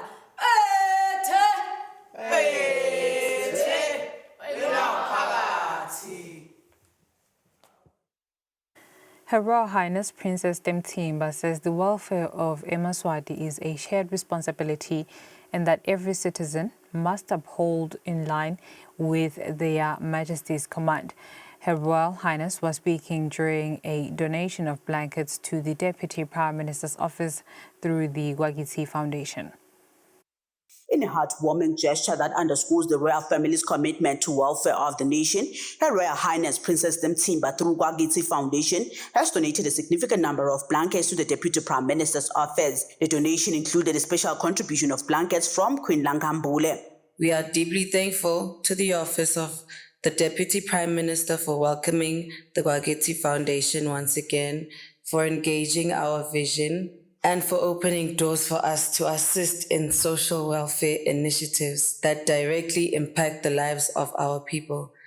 This partnership is an affirmation that when we come together, government, foundations, and communities, we can create sustainable solutions and meaningful change. Gwagiti Foundation remains committed to supporting vulnerable groups, whether through warmth, nourishment, or empowerment initiatives, and we are honored to align our efforts with the National Agenda for Social Development and Care. The Deputy Prime Minister, Kusile, expressed gratitude for the royal gesture, describing the donation as timely and impactful. The mandate of this office is huge. Vele, it borders along humanitarian approach. We look after children in the whole country. Bantwana fall under this portfolio. Noma ngabe lo mfana uphuma from an affluent family, but ukhanze ukuthi kunema issues lathite lam affectako. Ngaba abuse, at times ukhanze ukuthi batala babone ngaliso linye lo mfana somehow so ba disadvantaged. Ngiko nje sine hotline 8116. Lapho sithola khona ama calls from all over the country. Labanye bantwana ba neglectwa, ba abandonishwa and so on and so forth. So ngumsebenzi wethu lo. Siphinze wena kunene sibuke laba disabled. The Kwagiti Foundation, with its slogan, Kuhle Kwetfu, continues to serve as a beacon of hope, furthering the royal family's vision of inclusive care and support for all citizens. Reporting Samgasiwe Koza Mbabane. The Honourable Minister of Health, Mduduzi Mathebula, is calling on companies and employers to create supportive environments for breastfeeding mothers. The Honourable Minister was speaking during the launch of this year's Breastfeeding Week. The United Nations, through the World Health Organization, every August 1st to the 7th, commemorates World Breastfeeding Week. The Honourable Minister of Health, Mduduzi Mathebula, officially launched the National Breastfeeding Week for the Kingdom of Eswatini, encouraging employers across the country to play an active role in maternal and child health. Breastfeeding provides perfect nutrition, strengthens immunity, and fosters cognitive development. While for the mother, it aids in postpartum recovery, reduces the risk of certain cancers, and strengthens the sacred bond with her baby. But beyond the immediate benefits, breastfeeding lays the foundation for lifelong health. It is a powerful natural intervention in the prevention of non-communicable diseases, which are becoming increasingly prevalent in our society. Illnesses like diabetes, hypertension, and heart diseases. Therefore, the decisions and actions taken in the first 1,000 days of a child's life, from conception to their second birthday, are absolutely critical. Echoing the minister's call, invited CEO Vusumutu Endvodza Mathebula emphasized the value of breastfeeding-friendly workplaces. We have a maternity leave of 4 months that we give to breastfeeding mothers, but also even after the 4 months, we try and make it very flexible for them to work. You would find that we work in the fields, Honourable Minister. We would need to go to your hospitals, your auditors, and in terms of procurement. Now we need to find out how best, if they are working in those far-flung areas, how best we can, for those months, we can make sure that it becomes easier for them to see their children during the lunch hour, or even an additional hour for breastfeeding, not only just reserving it to that hour. The Minister of Health says Eswatini sees a decline in breastfeeding rate from 63.8% recorded in 2014 to just 54% today. Reporting Samgalsiwe Koza Mbabane. The 4 ATM bombing suspects were back in court on Tuesday before Magistrate Sifiso Vilagati. In the witness box was investigating officer Inspector Akona Lulu, who testified regarding the arrest of the 4 accused persons. The suspects are Sicelo Msibi, Muzwandile Kele, Given Mavuso, and Lindani Zita.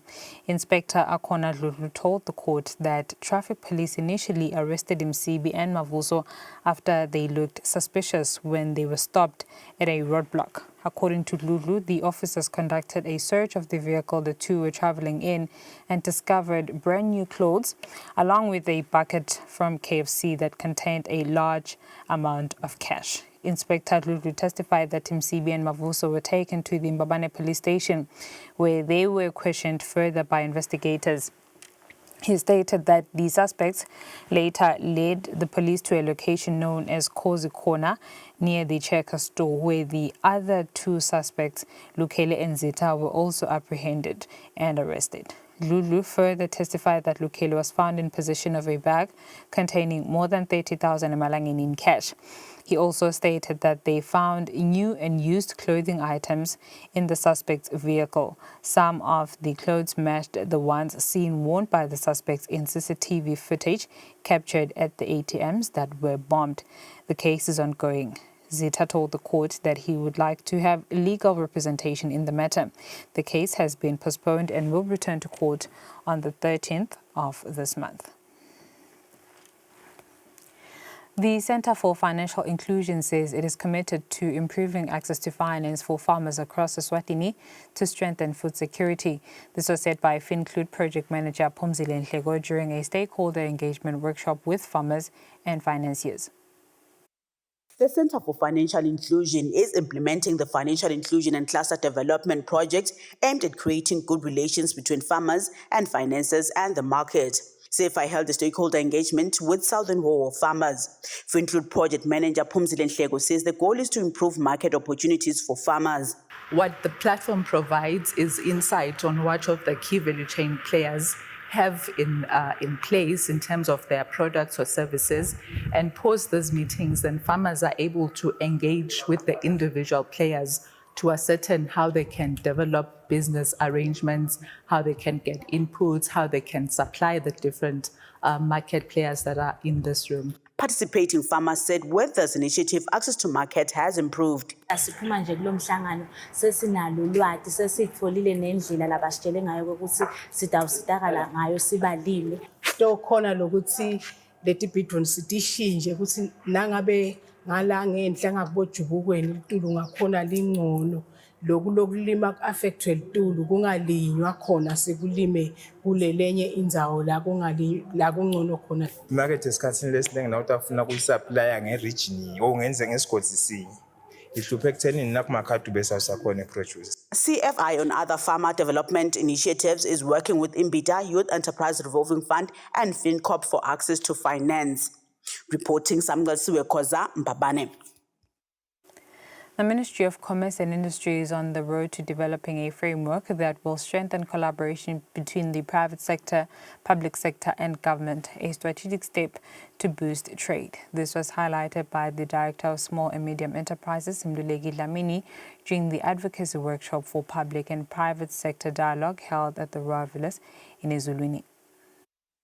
The aim of the meeting is to take stock in terms of how we're going to collaborate with business association in addressing challenges they face as the MSME sector.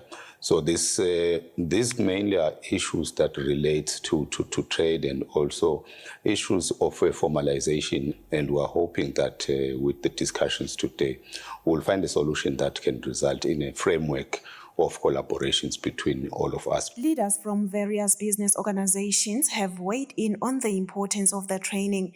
President of the Business Federation of Eswatini, Kusile, emphasized that collaboration is crucial for driving economic growth. She noted that working together will help ensure that laws across sectors are informed by a deep understanding of each sector's specific needs rather than taking a one-size-fits-all approach. Economies sibona mhlaba wonke ukuthi kwenzekani.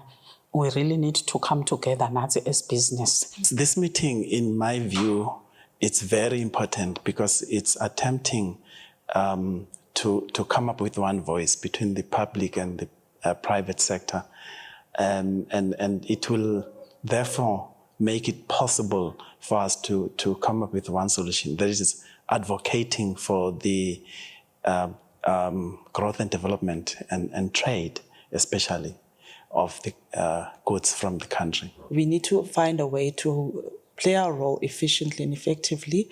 We still need to consolidate our mandate in terms of representing our members and coming into this forum and also being able to be there collaborating with other business member organizations, speaking in one voice on issues that make the country competitive. The National Competitive Council, chaired by the Prime Minister, Russell Dlamini, ensures strong private sector representation in decision-making.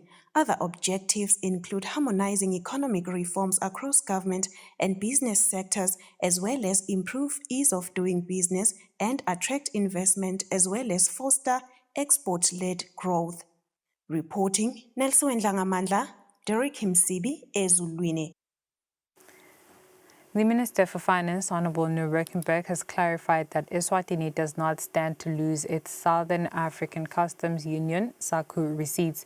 The minister made the announcement on Tuesday, stating that the country's relations with other SACU member states is in good standing. The minister says the SACCO partnership remains strong and Eswatini continues to maintain positive engagements with member countries. There seems to be a bit of confusion around SACCO and around SACCO possibly ending. And just to clarify that is definitely not the case. And things at SACCO are currently very healthy. Relationships are healthy. The structure is healthy. And there's definitely no current risk.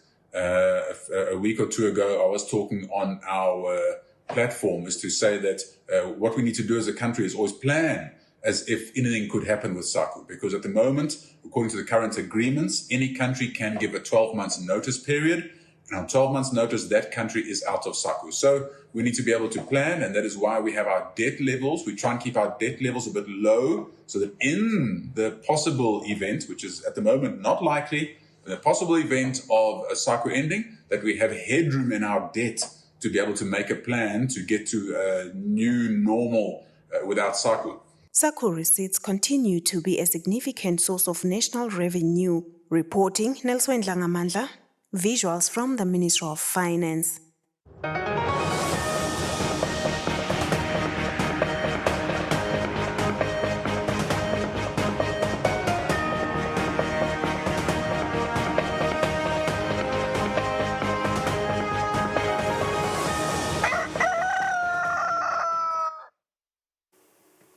In sports, Hayden Griffiths, along with 3 other golfers, led the way in the FNB Eswatini-sponsored Pro AM golf tournament, scoring 93 points.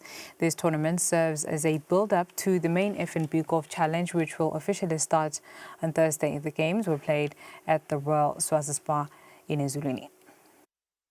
It has become a tradition that before the country's biggest tournament, the FNB Golf Challenge, there is a Pro AM golf tournament which features local players as well as those from outside the country, and it is held annually. This big tournament started on Tuesday with players divided into groups consisting of 3 amateurs and 1 professional per group. Tomorrow on Wednesday, the competition will continue in the same format with groups made up of 3 amateurs and 1 professional. Hayden Griffiths, Dave Meldin, Nico Kotze and Paul Fortune led the pack with a score of 93 points. In the second place were Nhlanhla Mtsetwa, Mavundla Victor, Genius Slongonyane and Duduzi Nyoni scored 91 points. On Tuesday, there were over 20 professionals participating in the tournament. Reporting, I'm Linda Dlamini Bonge Dlamini, Zulwini. That's all the news I had for you. For now, we'll catch a break. When we come back, we have just one more interview. Stay tuned.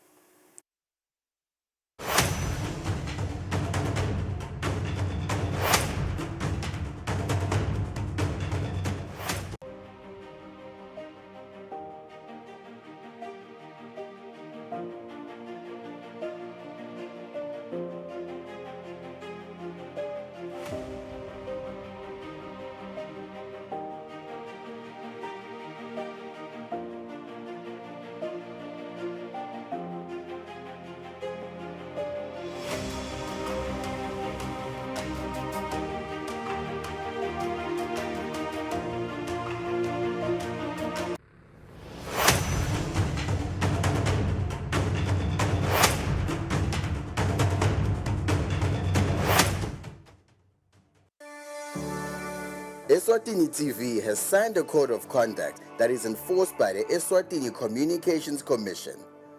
We are committed to reporting news that is accurate, comment that is fair, and programming that does not amount to hate speech or the description of gratuitous violence or explicit sex. For any complaints of our programming, please contact us on 2411-9600 or email info@eswatinitv.co.za. You can also contact the Eswatini Communications Commission on 2406-7000 or write a letter to ECCOM on PO Box 7811 Mbabane.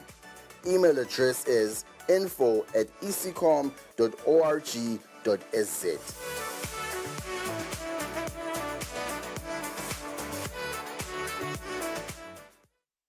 Kude lesinye isikhathi ngaphandle kwalesi. Aba research bafunze.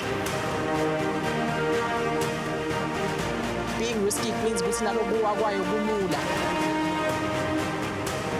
nathi kufuna senze ukukhicita lokusembili.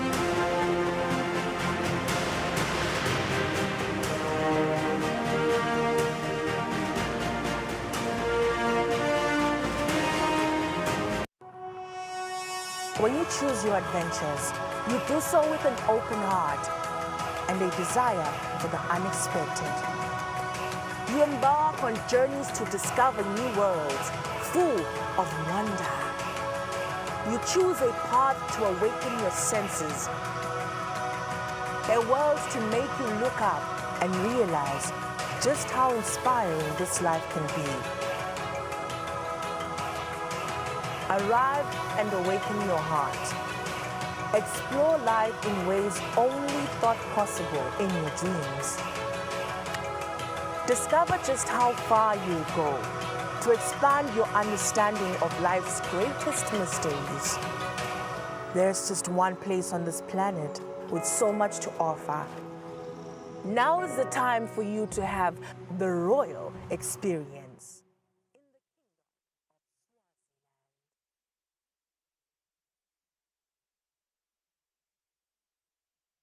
Get ready, Eswatini. The Battle of Brains is back on your screens. The Maban Municipality Council Spelling Bee is back live on Eswatini television. Please spell the word fairness. Fairness. Fairness.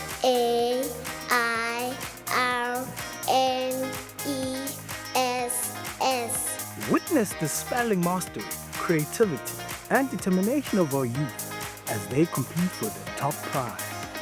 Please spell the word rebellious.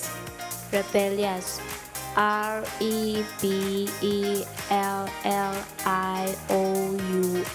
Don't miss it every Tuesday at 5 p.m. starting this July on Eswatini TV.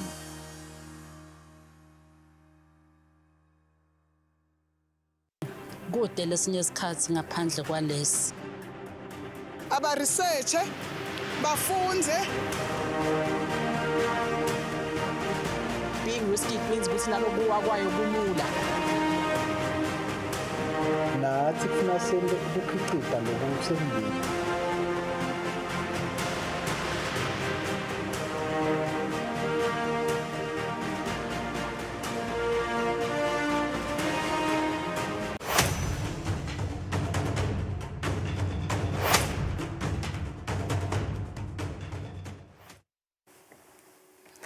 Welcome back to the show. Fun fact, I love meat. I hope you do too. But behind the convenience of ready-to-cook sausages, hams and deli meats lies a complex system involving food safety standards, automation, environmental management and ethical considerations, which is why this morning I am joined by Nzigi Dlamini, who is the marketing officer of Eswatini Meat Industries. A very good morning to you, Nkosi. Thank you so much for joining us in studio.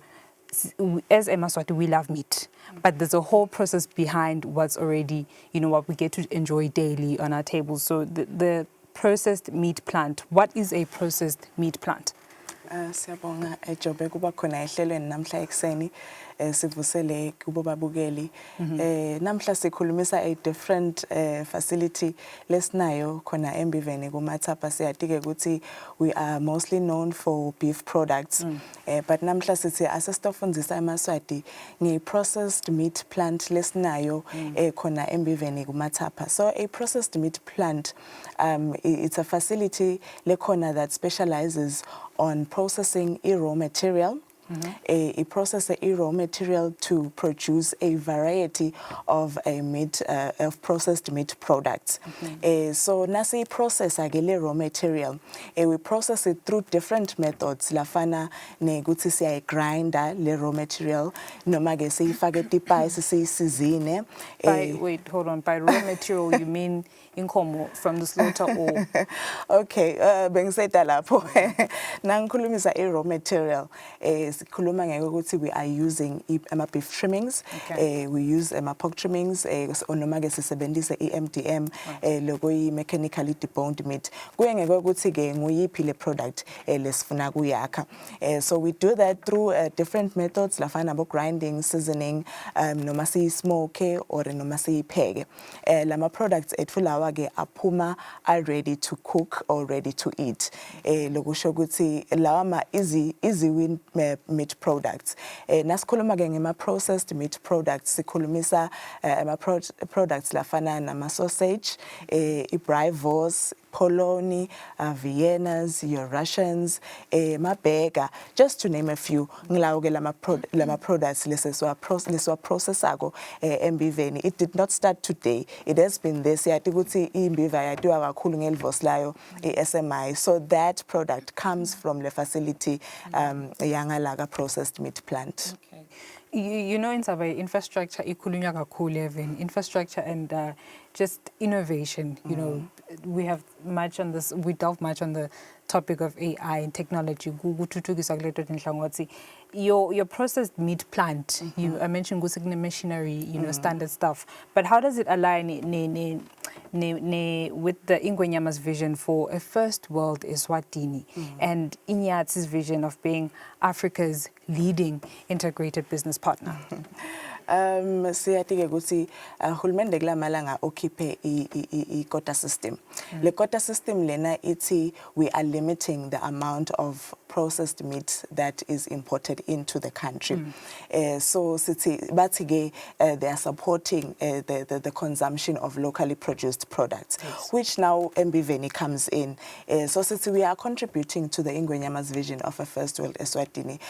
First world Eswatini uthi we must fully rely on our own resources. Ngako ke imbiva ke seyithi asasitoyikhulumisa ke lenzaba ye processed meat product because thina solo sihamba nayo ivision yeNgwenyama sithi ngwethu a first world. Tikwa logo ke si under the leadership of Inyati Group Holdings. You've just mentioned a vision for Africa's leading integrated business partner. We've successfully invested in the process plant meat plant yethu lekhona Matapa. So we are saying to Eswatini, we have the capacity. We have the capacity to supply wholesalers. We have the capacity to supply retail supermarkets. We have the capacity to supply even individual households. Nasa process age yonke le meat, the processed meat product lena lesikhuluma ngayo. We don't forget lokho ukuthi sinema quality standards that guide us as Mbiveni. So solo sihambisa ukuthi quality MB, that is our value proposition, quality in every card. So as this is a processor, we do apply the food safety and quality standards. Basolo bakhona baga quality assurance, they go into the processed meat plant and they check ukuthi ngabe le quality lesisi producer, are we still on the right track? Local produce, local quality. Yes. You know, I have this picture of the meat processing right now, the activities that goes on. And I think for someone Longeko in my head right now would probably call it animal cruelty. So exactly what goes on in there, you know, what are some of the products that are produced? Okay. Besengizamele kuwa nemisha but ke as you are asking us what actually happens. Ngiyabekisa nje ngawukhulumisa lelivos. Lelivos le futhi nesiyathi ukuthi imbiva I processed I beef. So nasisati bona letinyama defo kube sekuba nema trimmings abakhona. So we take that meat sihambise siyise ngale ka process so that sitokhona ke ku processor livos lelisolo liqhamuka from the meat lesithi it is TB free from the meat lesithi siyitestela bomizil umpeme. So sithi asifake yona lenyama khona ngale ku processed product. It is not cruelty. It is the picture that I have. It is not animal cruelty, but angithi vele funa sidle. Yes, funa sidle. So in the process lokunye vele kutawuba harmed ngalenye indlela but nje sithi we are processing basically just the processor beef, the process a pork, and then Okay. MDM logo chicken most of the time. Right. Yes. I understand there's employment opportunities for the people of Eswatini, which is great. But how can customers buy or stock from MBVeni? Here I am. I want to perhaps have a secondary source of income. Is there the possibility of and say, "Mufuna kukupa this much, I want to sell to this particular target"? Yes, we do have that facility. Njengoba ngisho ukuthi siyakhona ukucuphisa. Siyabacupisela ama-wholesaler, the big retailers lakhona in the country. Siyakhona futhi nekucupisela ma-supermarkets eflawa lamakhulu lakhona even. And then we have our shops. Our shops, they are fully packed with these products le ngikhuluma ngawo. Sithi thina sing-MBVeni, we have the widest range of processed meat products because siyatendela la Eswatini. Akufani ukuthi kufuna sikhiphe imali siyo importer certain products siyatendela, so we have the capacity of having wide range of products. So akhona lama products lawa editolo tetfu tonke toting 7 leti khona Eswatini, sikhona eSpiki, sikhona eMbabane, kuMathapha, kaManzini nenhlangano kanye nasesiphofaneni. So customers can just go into our shops and purchase. Bangakhona futhi nekucupha from our shops. Right, so I don't have to make a call prior ngikhulume nanziki because ngabe stoko sikhona namuhla, or I can just walk in. You can just walk in. All right. Are you selective on the products that are available for stocking? No, it's anything and everything. Anything and everything. Yonke processed meat products. Njengoba ngisho ukuthi we are the plant that has the widest range of products. Lagangwan. Okay.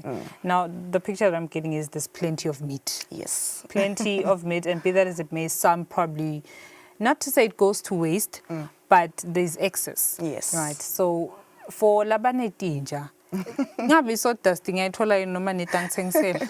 Yes, so dusty ayithola etitolo tetfu ikhona. No. Le kuMathapha. Yes, uyayithola. Niyangithengisela. Nangabe sikhona kuyithengisa esitolo shothi nase factory ungakhona kuyithenga. You just go eMathapha ungene ngale factory shothi ndocela so dust bese ke siyakwendela. All right, some of your shop locations you have mentioned MBVeni ayitholakali anywhere outside of MBVeni, is it? No, iyatholakala. The products ayatholakala kuletinye titolo. We do have partnerships lafana nabo OK Foods. Okay. We do have partnerships lafana nabo Ruchi.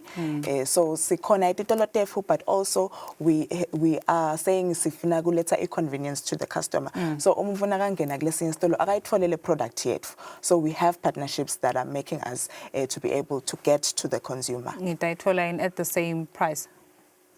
Not really. No, really. Why is that? Because Not it's really. the same quality, same produce. Why am I now not getting it at the same price? In our shops, yes, you can get it at the same price. But nase guya kulenye territorial omunye umumvu kuya ngaye ukuthi utakucharge malini. All right, Nziki Dlamini, thank you very much. That was Nziki Dlamini from the Eswatini Meat Industries.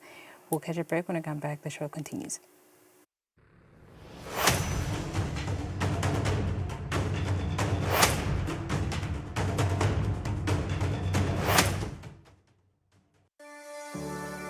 Eswatini TV has signed a code of conduct that is enforced by the Eswatini Communications Commission. We are committed to reporting news that is accurate, comment that is fair, and programming that does not amount to hate speech or the description of gratuitous violence or explicit sex. For any complaints of our programming, please contact us on 2411-9600 or email info@eswatinitv.co.za. You can also contact the Eswatini Communications Commission on 2406-7000 or write a letter to ECCOM on PO Box 7811 Mbabane. Email address is info@ecom.org.za.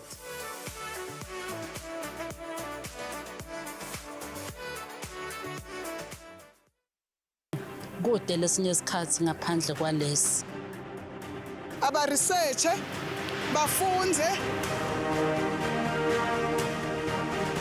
Being risky means ukuthi nalokuwa kwayo kulula. Nathi kufuna senze ukukhicita lokusemndeni.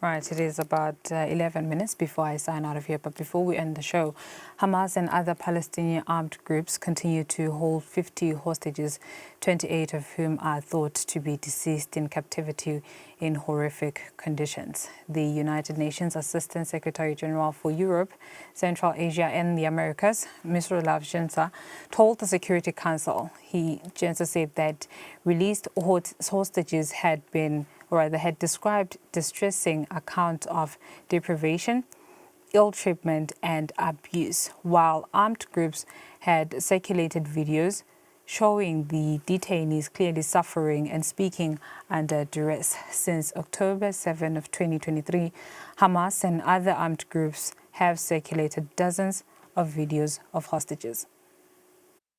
Al señor Miroslav Jenča.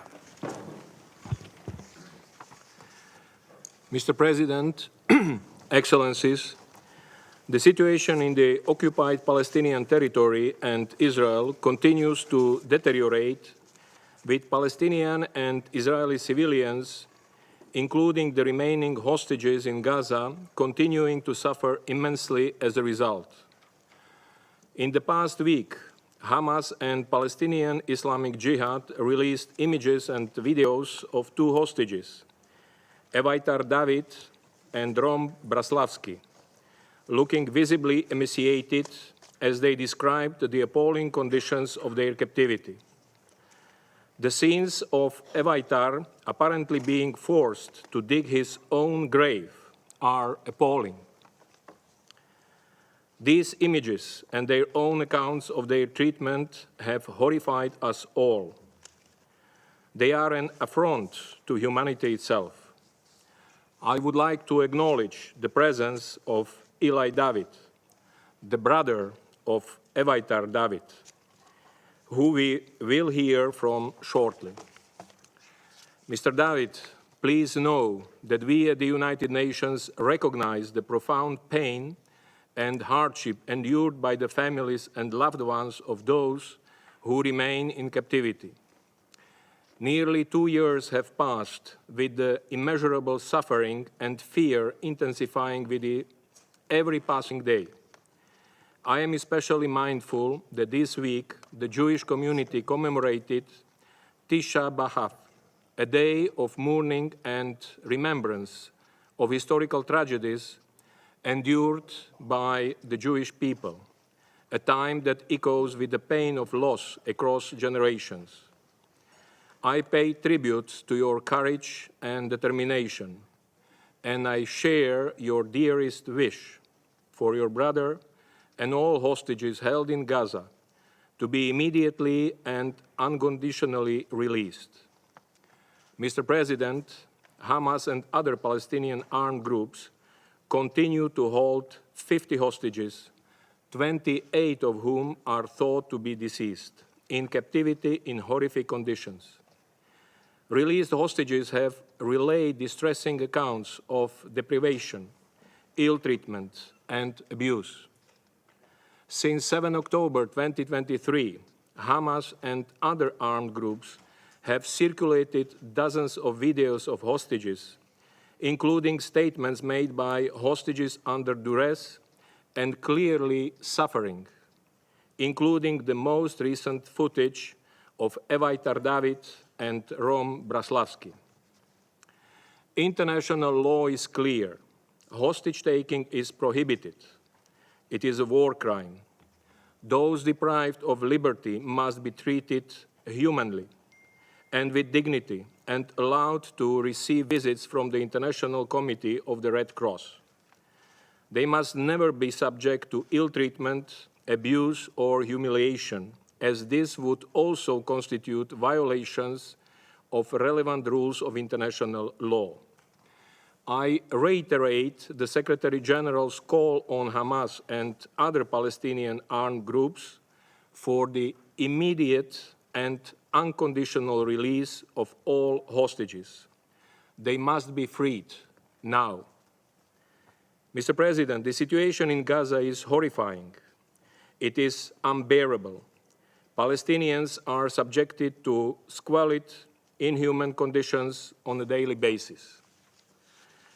Since the beginning of the conflict, over 60,000 Palestinians have been killed, according to the Gaza Ministry of Health. Since the end of May, over 1,200 Palestinians have been killed and over 8,100 injured while trying to access food supplies, including in the vicinity of militarized aid distribution sites. The deaths and injuries continue to mount day by day, with no end in sight to the suffering.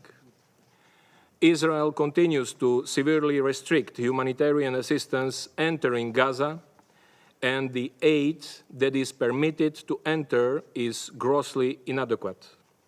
Hunger is everywhere in Gaza, visible in the faces of children and in the desperation of parents risking their lives to access the most basic supplies. I would like to echo the Secretary General's condemnation of the ongoing violence in Gaza, including the shooting, killing, and injuring of people attempting to get food for their families. International law is clear. Civilians must be respected, protected, and never targeted, or deliberately deprived of food or access to other life-saving aid. Doing so is a war crime. Israel must immediately allow and facilitate a rapid and unimpeded passage of sufficient amounts of humanitarian relief for civilians in need to avert further suffering and loss of life. Mr. President, the latest reports regarding Prime Minister Netanyahu's possible decision to expand Israel's military operations through the entire Gaza Strip, if true, are deeply alarming.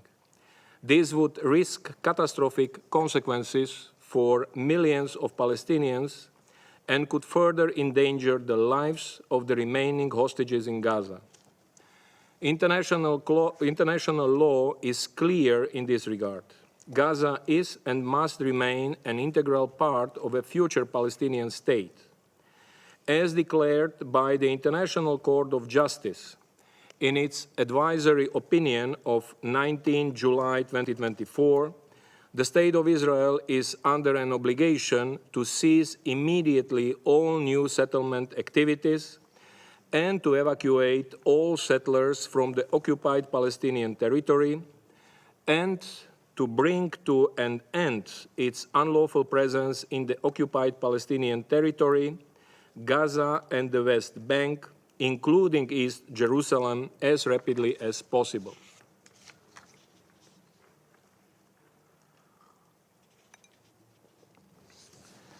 Mr. President, the United Nations has been clear. There is only one path to ending the ongoing violence and humanitarian catastrophe in Gaza: a full and permanent ceasefire, the immediate and unconditional release of all hostages.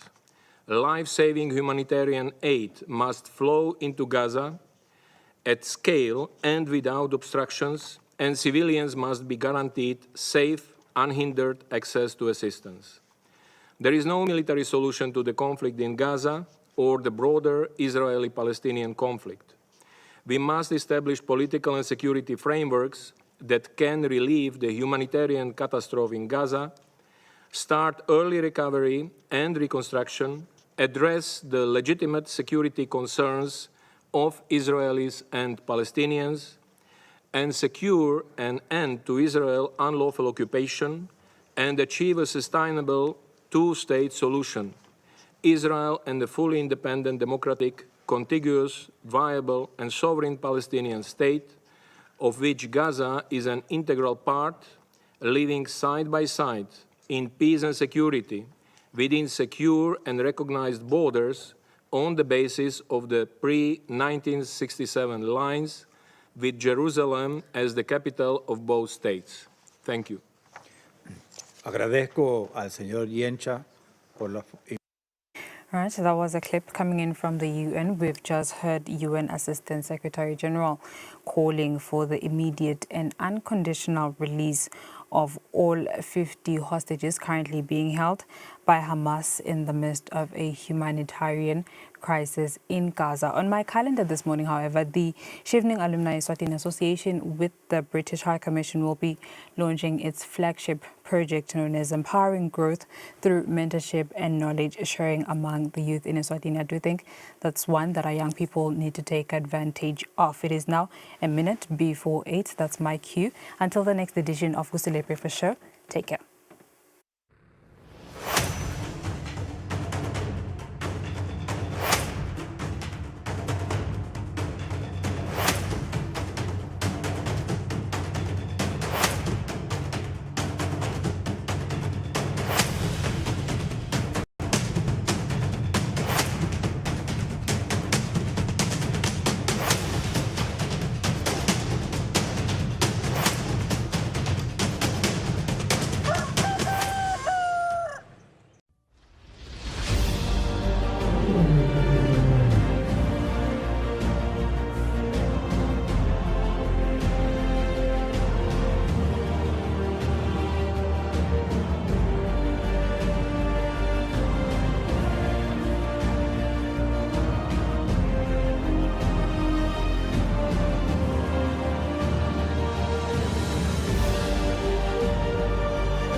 Oh, we love you, Lord. Come on, just speak to your Father. Oh, I love you, Lord. There's nobody like you in all the earth, Lord.